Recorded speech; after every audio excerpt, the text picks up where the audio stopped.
Hey everyone. I want to talk to you about goals, why it's important to have goals, and how to set them in the right way. So, when you're thinking about goals, think about if you were going to go to St Paul's Cathedral in London and you put in your sat nav, London, it's going to get you so far. It's going to get you into the general kind of area, and then you're going to get lost and you are going to drive around and you're going to get fed up and you're going to just turn around and go back. This is what happens when we set unclear goals. We don't really know exactly where we're going. We kind of start going along and then it all just gets a little bit wishy-washy and then we just give up. This is why it's so important to have really, really clear goals. So you've probably heard in your time about SMART goals, which are specific, measurable, achievable, realistic and timed. In NLP, we use kind of slightly different goals. So they still need to be really specific. And I'm going to go through some points for you to think about when you're making your goals. So they do need to be specific, but we like to attach a lot more feeling to our goals. Everything we do because we want to feel a certain way. It's why there's so many people that use alcohol or drugs or have affairs or have all of these other different things going on that are not that helpful, but they're doing it because they want to feel a certain way. They're trying to create this feeling, and it's what drives us to do everything that we do. So we really want to attach feeling and emotion to our goals to really make them so much more tangible, make them something that we really feel that we have to go after. So going through some tips here, I'm going to go through these with you to really think about, if you need to pause this, write them down to make your goal as clear as you possibly can. So one of the first things we need to think about is we want to make it really, we call them well-formed outcomes. So make sure that the goal is stated in the positive. So don't think about what you don't want. So where our focus goes, our energy flows. So we really want to be thinking about not what we don't want, because if we're thinking, oh, I don't want to be eating this, or I don't want to be, your focus is on what it is that you don't want, and it's just going to start consuming your mind. So we really want to be thinking about what it is that we do want. What's that going to look like when you get there? How is that going to feel? So make it very, very clear, stated in the positive. I want to be whatever that is, fill in the blank. So write that down. Is the goal self-initiated? So is this solely on you? It's not a goal that, I sometimes hear people say, oh, me and my work colleagues are going to start doing this together. As soon as people start dropping off, then what happens to you? Some people might be wanting to lose weight for a loved one. Or they talk about wanting to do it for, that there are various reasons that might be outside. This needs to be something that's coming completely from you, so that you're the person that's going to maintain it. You're the person that is going to drive this whole thing forward. As soon as you put the power into somebody else's hands, then it just takes it away from you. So it's got to be completely coming from you, all the meaning from you. Can it be maintained by you? How will you know when you've achieved it? So how do you know when you're getting that desired outcome? What will you be doing when you get it? So again, this is where we're going to start building the picture. When you've achieved it, what are you going to look like? And I don't mean what you're going to look like, what's your shape going to be? What are you going to look like? What are your eyes going to look like? What's your face going to look like? How are you going to be standing? What's going to be different? So really think about that. What will you be doing? Who are you going to be with? What, really start to build up that picture now of how you're going to be once you achieve that goal. Is the content of the goal clearly defined?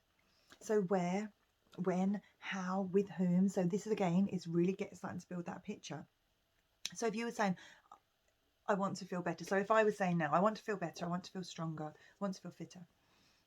I could go running every day next week, and by the end of the week, next weekend, I'm going to be fitter than I am today.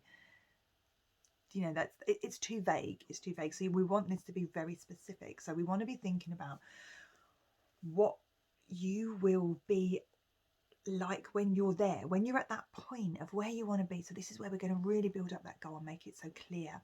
Who are you going to be with? What's your face going to be like? What, you know, where will you be? Who are you going to be talking to? Really build all of that into your picture to make it really specific so you can really visualize it.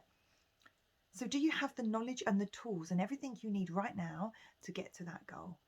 And if no, where are you going to get them from? What do you need? Be specific about what you actually need. So do you have the knowledge for healthy, nutritious food, or do you need to Google that? Do you need a coach to be helping you along the way, to be helping you change the certain areas? Do you need to find some YouTube fitness videos to help you? What is it that you're actually going to need? So be very specific about that as well. And then find out where you can get that from. So next, have I evidence of doing this before? And then this is just about not this specific thing, but of achieving something, so that you can really pull on that sense of achievement, that sense of how proud you felt when you'd achieved something that maybe you worked quite hard for. It might have been an exam, it might have been a driving test, it could be anything, but you want to go back to that feeling of achieving something that you'd worked hard for, so that you can pull out that feeling, remember how that felt, and attach it to your visualization of when you get to your goal. What happens if you get there? And what happens if you don't? So think about that. What's going to be different? What will happen when you get there? How are you going to feel? So again, we're still just constantly thinking about this feeling. Have you checked how this goal is going to impact on other people?